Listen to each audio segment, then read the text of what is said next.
अनेक ऐसे मूर्धन्य और क्रांति को स्वर देने वाले संपादक भी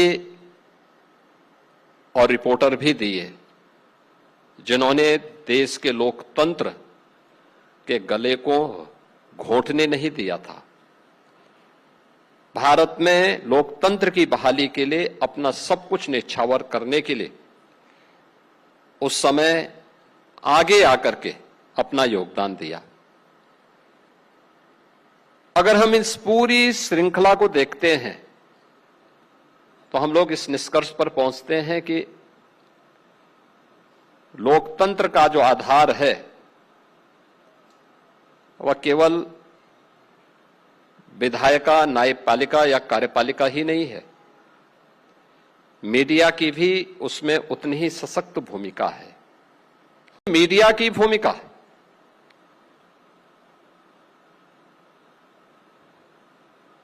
आज के परिप्रेक्ष्य में, जब टेक्नोलॉजी बहुत फास्ट हो चुकी है, डीप फेक का खतरा हर एक के ऊपर मंडरा रहा है, तब फेक न्यूज का क्या होगा? और मैं बहुत बार ये नहीं समझ पाता हूं कि अपनी रिपोर्टिंग को एक सनसनी पैदा करने का आधार बनाने की बजाय उसको अगर हम संवेदनशील बना करके सकारात्मक रूप देते तो उससे बहुत सारी जगहों पर लॉ एंड ऑर्डर की समस्या नहीं खड़ी होती। आप देखो ना, सनसनी पैदा करने वाली न्यूज हो सकता है तात्कालिक रूप से व्यक्ति को, रिपोर्टर को या किसी समाचार पत्र को या किसी मीडिया ग्रुप को तात्कालिक लाभ दे दे, लेकिन जब वही फेक निकलती है तो उसको कटघरे में भी खड़ा होना होता है। और मैं अक्सर इस बात को देखता हूं और हम लोग उसके अलर्ट भी रहते हैं पहले से ही, क्योंकि हर 10 से 15 मिनट के अंदर हम लोग इन चीजों को देखते हैं, कहां पे क्या कुछ चल रहा है। हर एक जगह हमें देखना होता है, क्योंकि आज के समय में अगर एक भी सनसनी न्यूज या रिपोर्टिंग कहां पे आग लगा दे, कहां पे क्या कुछ कर ले, कोई भरोसा नहीं है। जब एक बार आग लग गई तो फिर उसको बुझाने में समय लगता है। हम लोग आज के दिन पे इस बात को कतई तैयार नहीं है कि यूपी में फिर से कर्फ्यू लगे, यूपी में दंगों की शुरुआत हो, यूपी में किसी प्रकार की अराजकता की छूट किसी को दी जाए। और इन सब चीजों के लिए हमें पहले से तैयार रहना पड़ता है। और इसलिए हम बार बार इस बारे में कहते हैं कि एक संवेदनशील और सकारात्मक रिपोर्टिंग मीडिया के स्तर को और लोकतंत्र के प्रति उनकी जवाबदेही और जिम्मेदारी को और भी विश्वसनीय बनाता है।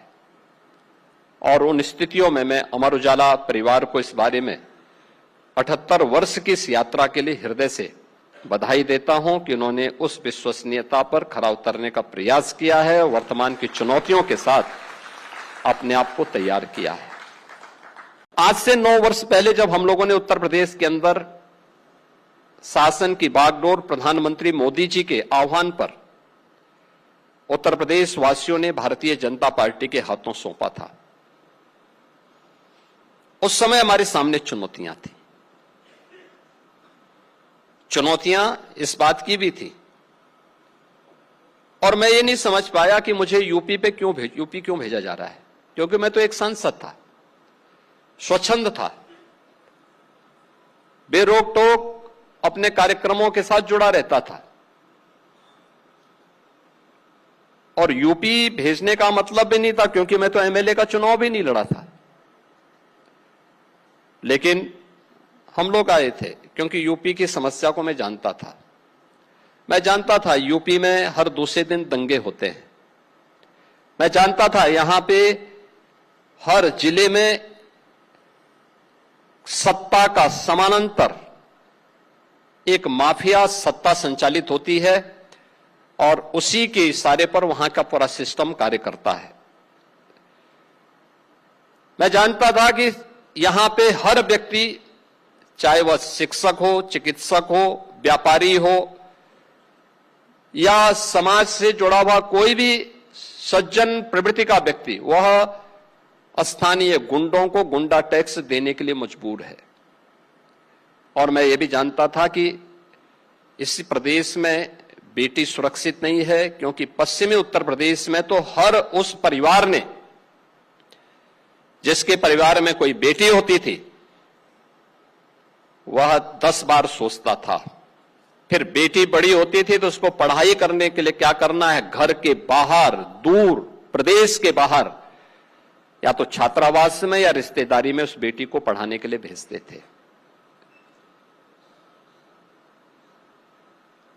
प्रदेश में जानता था कि इससे पहले की जो सरकारें हैं, ये लोग प्रदेश को कहां ले जाना चाहते थे। न इंफ्रास्ट्रक्चर था, और हम लोग तो इस बात को मानते थे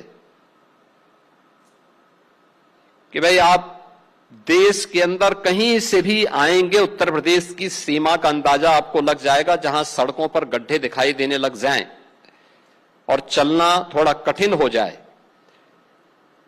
सायकाल है, अगर जहां से अंधेरा प्रारंभ हो जाए तो मान के चलो उत्तर प्रदेश की सीमा शुरू हो गई है। यानी ये दो आधार थे, अगर आप दिन में आ रहे हैं तो सड़कों पर गड्ढे, और रात्रि को आ रहे हैं तो जहां से अंधेरा शुरू हो जाए मान के चलो अब यूपी के बॉर्डर पे आप आ गए हैं। प्रदेश का खजाना खाली था, कोई बैंकर्स हमें पैसा देने को तैयार नहीं था। कर्ज लेने की भी एक सीमा होती है, और तो अच्छा है कि रिजर्व बैंक ने उसकी एक सीमा तय कर रखी है, अन्यथा क्या हालत होते हर व्यक्ति अंदाजा लगा सकता है। और आज मुझे बताते हुए प्रसन्नता है कि 9 वर्षों में अगर हम लोगों ने नकारात्मक रुख अपनाया होता, हम कुछ नहीं कर पाते। हमने सकारात्मक रूप से अपनी इस यात्रा को आगे बढ़ाने का काम किया, पूरी सकारात्मक भाव के साथ, बिना भेदभाव के, न जाति, न क्षेत्र, न भाषा, न मत, न मजहब, न परिवार, किसी को भी नहीं। हमने कहा प्रदेश की जितनी भी आबादी है, हर प्रदेशवासी हमारे परिवार का हिस्सा है। समग्र विकास के लक्ष्य को लेकर के कार्य करना है। मैं मुख्यमंत्री बना तो सबसे पहले पावर कारपोरेशन को लोग मेरे पास आए, उन्होंने कहा साहब गोरखपुर में बिजली देनी है 24 घंटे। मैंने कहा भी अब तक तो हमें 3 और 4 घंटे ही मिलती थी, तो ऐसा क्या हो गया कि अचानक मेरे मुख्यमंत्री बनते ही 24 घंटे में बदल जाएगी? वहां के लोग पचा भी नहीं पाएंगे इसको, इसलिए रहने दीजिए आप। भाई अगर कोई व्यक्ति, कोई बच्चा 1 गिलास दूध पिए और उसको अचानक आप 1 किलो पिलाने लग जाएंगे तो अपच हो जाएगा उसको। तो मैंने कहा ये अपच क्यों बनाना चाहते हैं आप गोरखपुर को, मत दीजिए। उन्होंने कहा साहब ये यही होता रहा है। मैंने कहा उसी को तो रोकने के लिए आए हैं। जिस दिन 75 के 75 जनपदों में हम बिजली 24 घंटे देने लग जाएंगे, उस दिन गोरखपुर में भी 24 घंटे मिलेगी, अन्यथा नहीं मिलेगी। और मैं ये करने के लिए आया हूं कि मुझे जो करना है सभी 75 जनपदों में करना है, 350 तहसीलों में करना है, 825 विकास खंडों में करना है, 762 नगर निकायों में करना है, 14,000 वार्डों में करना है, और 1,05,000 राजस्व गांवों में हमारे विकास के कार्य एक साथ होने हैं। कोई भेदभाव नहीं, जिसने वोट दिया उसके यहां भी, जिसने नहीं दिया उसके यहां भी। चुनाव की राजनीति ईवीएम तक, उससे बाहर निकले हैं तो स्वस्थ मनोमस्तिष्क के साथ कार्य करेंगे, समाज के किसी अंग को अस्वस्थ नहीं होने देंगे। कहीं भी नहीं होने देंगे। एक व्यक्ति बीमार है, उसकी बीमारी पूरे सिस्टम को बीमार बनाएगी। एक व्यक्ति अभाव में जी रहा है, पूरे सिस्टम को अभाव से ग्रसित करेगी। कैसे हम उससे उभारने का प्रयास करें, इसके लिए प्रयास इस सरकार के द्वारा, समाज के प्रत्येक तबके के द्वारा प्रयास प्रारंभ होना चाहिए। और वही प्रयास हम लोगों ने 9 वर्ष पहले आदरणीय प्रधानमंत्री जी के मार्गदर्शन में, उनके नेतृत्व में प्रदेश के अंदर प्रारंभ किया। आज मैं कह सकता हूं, जिस प्रदेश में इंफ्रास्ट्रक्चर की स्थिति इतनी खराब थी, आज आप जाइए देश के अंदर किसी भी अन्य राज्य में, मैं कह सकता हूं कि देश के अंदर अगर आपको इंफ्रास्ट्रक्चर में टॉप 2 राज्यों को चयन करना होगा, उसमें से यूपी एक होगा। जो यूपी बॉटम 2 में था, वह यूपी आज टॉप 2 में है। एक्सप्रेसवे देश के अंदर जितने भी बन रहे हैं, उन एक्सप्रेसवे में 60% एक्सप्रेसवे यूपी के अंदर बने हैं। और ये सभी एक्सप्रेसवे, यानी हमारे आने के पहले 1.5 एक्सप्रेसवे थे, आज 60% एक्सप्रेसवे पर यूपी का अधिकार है, और वह यूपी में पिछले 9 वर्ष के अंदर तैयार हुए हैं। इंटर स्टेट कनेक्टिविटी 4 लेन की है। यूपी के अंदर आप नेपाल को देखिए, बिहार के साथ, छत्तीसगढ़ के साथ, झारखंड के साथ, मध्य प्रदेश के साथ, राजस्थान, हरियाणा, उत्तराखंड या दिल्ली, इन सब के साथ जुड़ी हुई हमारी जितनी भी कनेक्टिविटी है, सब 4 लेन की आपको मिलेगी। और इन सब में भारत और नेपाल से जुड़े हुए, उत्तर प्रदेश के नेपाल से जुड़ी हुई सीमा पे, बॉर्डर पे आपको दिखाई देगा भारत नेपाल मैत्री द्वार यूपी गवर्नमेंट ने बनाया है। अगर आप यूपी और बिहार की सीमा में जाएंगे तो आपको वहां दिखाई देगा उत्तर प्रदेश बिहार मैत्री द्वार। अगर आप झारखंड और उत्तर प्रदेश की सीमा में हैं, वहां भी आपको उत्तर प्रदेश झारखंड मैत्री द्वार, हमारी प्रवेश सीमा उस मैत्री से प्रारंभ होती है। और वह मैत्री यूपी के अंदर यूपी के नागरिकों के लिए करुणा बन जाती है। और वही करुणा का परिणाम है कि हमने प्रदेश के अंदर आज वर्ल्ड क्लास इंफ्रास्ट्रक्चर देने में यूपी सफल हुआ। यानी हमने एक आधार तैयार किया है कनेक्टिविटी का, रोड की कनेक्टिविटी सबसे अच्छी। हर जिला मुख्यालय 4 लेन के साथ, हर तहसील मुख्यालय 2 लेन के साथ, 4 लेन के साथ, हर ब्लॉक मुख्यालय 2 लेन के साथ, गांव-गांव की कनेक्टिविटी, शहर-शहर की कनेक्टिविटी। रेलवे का सबसे अच्छा नेटवर्क आज के दिन पे यूपी में ईस्टर्न एंड वेस्टर्न डेडिकेटेड जो फ्रेट कॉरिडोर है, यह यूपी से होके जाता है। और इसका जंक्शन भी यूपी के अंदर ही है, जहां पे हम लॉजिस्टिक हब का एक वर्ल्ड क्लास सेंटर स्थापित कर रहे हैं। एयर कनेक्टिविटी 2017 के पहले उत्तर प्रदेश में मात्र 2 एयरपोर्ट संचालित थे, एक लखनऊ का, एक वाराणसी का। गोरखपुर और आगरा आंशिक रूप से संचालित था। आज 16 एयरपोर्ट हमारे संचालित हैं, 5 पे हम और कार्य कर रहे हैं। 5 इंटरनेशनल एयरपोर्ट हैं। भारत का सबसे बड़ा international airport Noida international airport UP ने बना दिया है, और 15 जून से वहां पर हम डोमेस्टिक सेवा शुरू करने जा रहे हैं।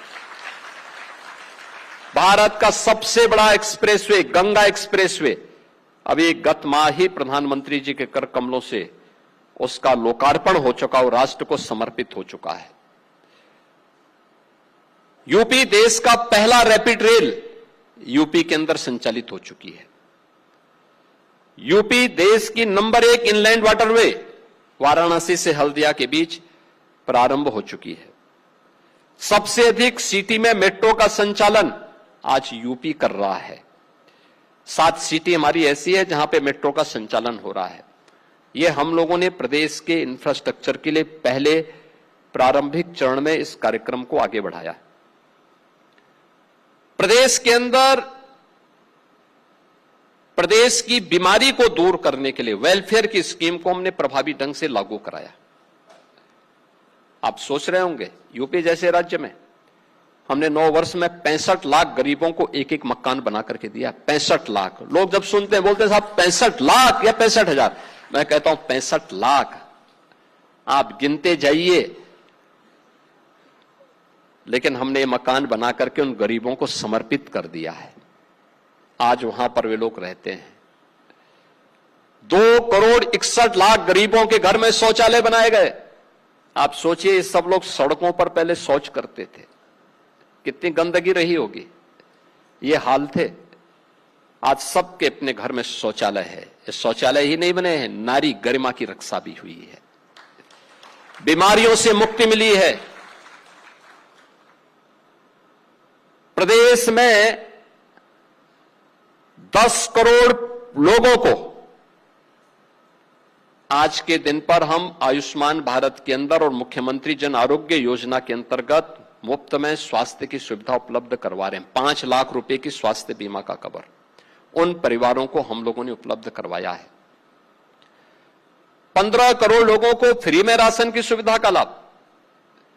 ये सभी कुछ उत्तर प्रदेश के अंदर आज के दिन पे उपलब्ध कराया जा रहा है। गांव गांव में कनेक्टिविटी के साथ साथ इलेक्ट्रिसिटी की व्यवस्था भी वहां दी गई है। वेलफेयर की स्कीम को भी प्रभावी ढंग से लागू करने के साथ उत्तर प्रदेश के स्वयं की रेवेन्यू को भी जनरेट करने की दिशा में हम लोगों ने कार्य किया। यूपी को देश के बीमारू राज्यों की श्रेणी में गिना जाता था, और आज मुझे आप सबको बताते हुए प्रसन्नता है, जो यूपी बॉटम 3 में था, आज देश की टॉप 3 इकोनॉमी व यूपी आज खड़ा है। टॉप 3 इकोनॉमी यूपी की। हम लोगों ने इस दौरान उत्तर प्रदेश की अर्थव्यवस्था को 3 गुना करने में सफलता प्राप्त की। जो 12 लाख करोड़ रुपए की उत्तर प्रदेश की कुल जीएसडीपी थी, आज वो 36 लाख करोड़ की है। उत्तर प्रदेश में पर कैपिटा इनकम जो 43,000 रुपए था, आज वो 1,20,000 क्रॉस कर चुका है। आज उत्तर प्रदेश के अंदर उत्तर प्रदेश के बजट के दायरे को 3 गुना करने में हम लोगों ने सफलता प्राप्त की है। हर एक तबके के लिए कुछ न कुछ कार्य किया। 9 लाख से अधिक नौजवानों को सरकारी नौकरी। एमएसएमई यूनिट का जो एक बेहतरीन बेस यूपी के पास था, जो मृतप्राय सा हो गया था, उसको पुनर्जीवित किया गया। 96 लाख एमएसएमई यूनिट, 3 करोड़ से अधिक लोग आज यूपी के अंदर वहीं रोजगार प्राप्त कर रहे हैं। सुरक्षा का एक बेहतरीन वातावरण। अब कोई राह चलती हुई बेटी के साथ छेड़खानी नहीं कर सकता, जबरन उठाने का दुस्साहस नहीं कर सकता। उसको मालूम है कि जबरन उठाएगा तो जो दुर्गति रावण और दुर्योधन की हुई थी, यह तय है, यह उसकी होनी है। ये इच्छा शक्ति जब कार्य करने की होगी और बिना भेदभाव की होगी, तब परिणाम आएंगे। और वह परिणाम इन 9 वर्षों में लाने का पॉलिसी पैरालिसिस से यूपी को बाहर गया। हम लोग आए थे, यूपी के अंदर केवल एक पॉलिसी थी, वह भी एकदम 3rd क्लास की, पता ही नहीं था उनको इंग्लिश के और हिंदी के और में अंतर ही महसूस नहीं होता था। यानी यूपी की जो औद्योगिक विकास की नीति थी, उसमें एक शब्द ऐसा था कि हिंदी और इंग्लिश में दोनों और शब्द था। आप याद करिए कि अर्थ को कैसे अनर्थ बनाया जाता है, कैसे लुटिया डुबाई जाती है, उसका उदाहरण था। हमने रिफॉर्म किए। आज यूपी के पास 34 और देश के अंदर सबसे अधिक सेक्टोरल पॉलिसीज हमारे पास हैं। कोई पॉलिसी पैरालिसिस नहीं, हमारे पास सिंगल विंडो प्लेटफॉर्म है। निवेश सारथी है, निवेश मित्र है, और इनके माध्यम से हर एक इन्वेस्टर से जुड़ी हुई समस्या का समाधान एक सिंगल विंडो प्लेटफॉर्म के माध्यम से करके हम लोगों ने देश के अंदर सर्वाधिक निवेश को यूपी के अंदर लाने में सफलता प्राप्त की है। 50 लाख करोड़ रुपए के निवेश के प्रस्ताव आज यूपी के पास मौजूद हैं, जिनमें से हम लोगों ने 15 लाख करोड़ को ग्राउंड ब्रेकिंग किया है। 7.5 लाख करोड़ आज हमारे पास पाइपलाइन पर है, किसी भी दिन हम उसको ग्राउंड ब्रेकिंग करवा सकते हैं। आज हमारे पास इन्वेस्टमेंट के ढेर सारे प्रस्ताव आते हैं। ये इन्वेस्टमेंट केवल इन्वेस्टमेंट नहीं है, अपने साथ एम्प्लॉयमेंट भी देता है। आज इसी का परिणाम है, सुरक्षा का परिणाम। वीमेन वर्कफोर्स यूपी के अंदर 12-13% से बढ़कर के 36% से ऊपर पहुंचा है। यानी पहले महिलाएं दिन में भी कार्य करने के लिए जाने से डरती थी, स्कूल जाने से डरती थी। आज वे रात्रि की शिफ्ट में भी कार्य कर रही हैं और सकुशल अपने घर में वापस आती हैं। ये नए यूपी की ये पहचान है। अब उसको कोई भय नहीं, उसे मालूम है सुरक्षा है। आज यूपी के अंदर हमारे पास जो वर्कफोर्स है, 56% जो वर्कफोर्स हमारे पास मौजूद है, इसकी स्किलिंग के अलग अलग स्टेजेस पे हम लोगों ने कार्य इस पे प्रारंभ किया है। परिणाम है अब यूपी बीमारू नहीं, देश का रेवेन्यू सरप्लस स्टेट में यूपी है। लगातार पिछले 6 वर्ष से यूपी रेवेन्यू सरप्लस स्टेट में है। अब हमें पैसा नहीं चाहिए, लेकिन बैंकर्स हमारे साथ आते हैं, साहब हम पैसा देना चाहते हैं। हम कहते हैं जब हमें पैसे की आवश्यकता थी तब आप हमारा फोन नहीं रिसीव करते थे।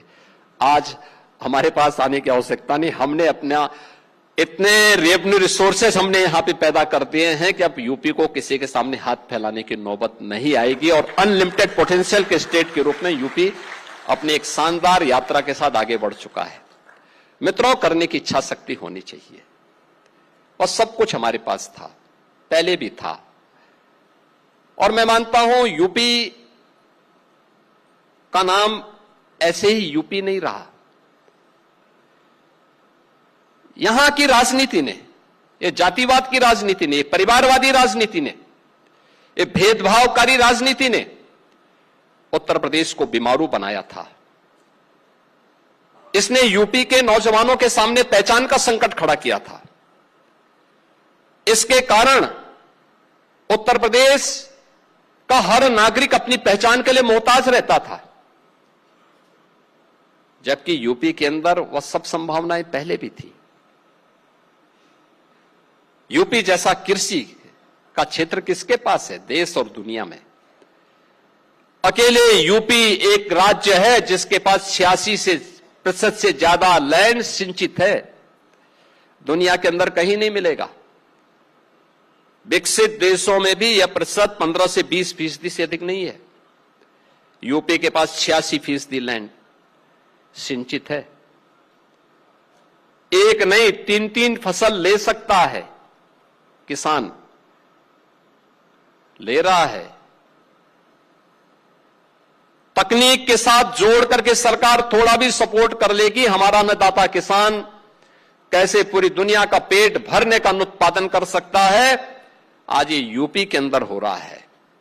कृषि विकास की दर 8% से बढ़कर के यूपी अकेले 18% तक पहुंचाने में सफल हुआ है। ये यूपी की वह विकास की यात्रा है जो आज आप सबके सामने है। 1 डिस्ट्रिक्ट 1 प्रोडक्ट के माध्यम से आप देख सकते हैं, नकारात्मकता होगी तो 1 डिस्ट्रिक्ट 1 माफिया पैदा होंगे, और सकारात्मकता होगी तो 1 डिस्ट्रिक्ट 1 प्रोडक्ट पैदा होगा। हर जिले में एक यूनिक प्रोडक्ट यूपी की पहचान हो चुकी है। लोग मुझसे पूछते हैं, साहब आपके यहां यूपी में क्या सड़कों पे सचमुच नमाज नहीं होती? मैं कहता हूं कतई नहीं होती है, आप जाके देख लो, नहीं होती है। अरे सड़कें चलने के लिए है या कोई भी व्यक्ति आकर के चौराहे पे आके तमाशा बना देगा? क्या अधिकार है उसको सड़क रोकने का? आवागमन बाधित करने का कौन सा अधिकार है? जहां उसका स्थल होगा वहां जाके करें। उन लोगों ने मुझसे कहा साहब कैसे होगा, हमारी संख्या ज्यादा है। हमने कहा शिफ्ट में कर लो, तुम्हारे घर में रहने की जगह नहीं है तो भाई संख्या नियंत्रित कर लो, और नहीं है सामर्थ्य क्यों बेकार आगे संख्या बढ़ाई जा रहे है। और ये चाहिए आपको कि अगर आपको सिस्टम के साथ रहना है तो याद करना, हम उन नियम और कानून को मानना शुरू करें। कानून का राज होगा, कानून के राज को सबको समान रूप से लागू करेंगे। नमाज पढ़नी आवश्यक है, आप शिफ्ट में पढ़िए, हम उसको रोकेंगे नहीं, लेकिन सड़क पर नहीं। सड़क चलने के लिए एक आम नागरिक के, एक बीमार व्यक्ति के लिए, एक आम नागरिक के लिए, एक कामगार के लिए, एक कर्मचारी के लिए, एक सामान्य नागरिक के लिए, एक व्यापारी के लिए हम सड़क को बाधित नहीं करने देंगे। सरकार का नियम सार्वभौम है, सबके लिए समान रूप से लागू होता है। हमने सबको कहा, हमने कभी नहीं चलने देंगे, अराजकता नहीं सड़कों पे फैलने देंगे। प्यार से मानेंगे ठीक बात है, नहीं मानेंगे तो दूसरा तरीका अपनाएंगे। हमारा काम है संवाद बनाना। आप संवाद से मानेंगे, संवाद से, नहीं तो संघर्ष से भी देख लो। बरेली में लोगों ने हाथ आजमाने का कार्य किया, देख लिया ताकत। इसलिए सरकार उन सिस्टम के साथ पूरी व्यवस्था को जोड़ना चाहती है। लोग मुझसे पूछते हैं यूपी में इतनी बड़ी संख्या में लोग आज कैसे आ रहे हैं? आप देख रहे हैं ना कितना हमारे पास स्कोप है। एग्रीकल्चर प्रोडक्शन हमारा बढ़ा है, आत्मनिर्भरता के लक्ष्य को हमने प्राप्त किया है। यूपी की आवश्यकता से कई गुना खाद्यान्न उत्पादन कर रहे हैं, वेजिटेबल उत्पादन कर रहे हैं, फ्रूट्स उत्पादन कर रहे हैं, दुग्ध का उत्पादन यूपी के अंदर हो रहा है। एमएसएमई यूनिट हमारी तेजी के साथ आगे बढ़ रही, जो मृत प्राय सा हो गया था, हमने टेक्नोलॉजी दी, पैकेजिंग के साथ जोड़ा, मार्केटिंग के साथ उसको जोड़ा। आज एमएसएमई यूनिट भारत का ब्रांड बन गया है यूपी का, वन डिस्ट्रिक्ट वन प्रोडक्ट के माध्यम से। करोड़ों लोग उसके माध्यम से कार्य प्राप्त कर रहे हैं, करोड़ों लोग कार्य प्राप्त कर रहे हैं। परिणाम सामने आता है। आज ये हमारी ताकत बनी है। और मैं जानता था कि बड़े निवेश के लिए उसका बेस चाहिए, लैंड बैंक भी चाहिए, उसका बेस भी चाहिए, उसकी सुरक्षा भी चाहिए। बेस यही एमएसएमई यूनिट बनी है। कोई सोचता था यूपी के अंदर पिछली सरकारों में क्या होता था, उनका प्रोडक्शन क्या था? कट्टा और बम, यही तो बनते थे ना। आज कट्टा बम को हमने बंद करवाया, अब यहां पे ब्रह्मोस मिसाइल बन रही है यूपी के अंदर। ब्रह्मोस मिसाइल देश की रक्षा, आत्मनिर्भरता के लिए। ड्रोन भारत के अंदर, चाहे वह ड्रोन दीदी इस्तेमाल करने वाली खेतों में केमिकल और फर्टिलाइजर के लिए उपयोग किए जाने वाले ड्रोन हो, चाहे वह पाकिस्तान के किसी दुश्मन के एयरपोर्ट को निशाना बनाने वाला ड्रोन हो, वे सब यूपी के अंदर बन रहे हैं। मेरा मानना है कि यूपी ने $1 ट्रिलियन की इकोनॉमी के लिए जो अपना लक्ष्य निर्धारित किया है, 2047 जब ये देश अपनी आजादी का शताब्दी महोत्सव मना रहा होगा, उस शताब्दी महोत्सव के अवसर पर हम सब सचमुच एक आत्मनिर्भर उत्तर प्रदेश और विकसित उत्तर प्रदेश की उस संकल्पना को साकार करते हुए दिखाई देंगे। हम लोगों ने अपने विकास की दर को मजबूती के साथ आगे बढ़ाया है। पिछले 9 वर्ष की इस यात्रा में अनेक उतार चढ़ाव थे, चुनौतियां थी। आधा समय भले ही उन गड्ढों को पाटने के लिए, उस अंधेरे को उजाले में बदलने में, यहां की वन डिस्ट्रिक्ट वन माफिया और हर एक मोहल्ले में पैदा हुए गुंडों से निपटने में लगी होगी ताकत। लेकिन उस सब के बावजूद प्रगति की दिशा शानदार तरीके से आगे बढ़ी है। और आगामी जो समय हमारा होगा, वह हम सब की उस शानदार यात्रा का एक साक्षी बनेगा, जब यूपी $1 ट्रिलियन की इकोनॉमी अगले 4 वर्ष के अंदर, 3-4 वर्ष के अंदर प्राप्त कर लेगा। ये दूरी ज्यादा बहुत अधिक नहीं है, अगले 3-4 वर्ष के अंदर ही हम इसको पूरा करेंगे। $1 ट्रिलियन की इकोनॉमी यूपी अवश्य बनेगा। भारत की टॉप अर्थव्यवस्था में यूपी होगा। और उत्तर प्रदेश पर अब कोई प्रश्न नहीं खड़ा करेगा, बल्कि अनलिमिटेड पोटेंशियल के राज्य के रूप में उत्तर प्रदेश अपनी शानदार यात्रा को आगे बढ़ाएगा।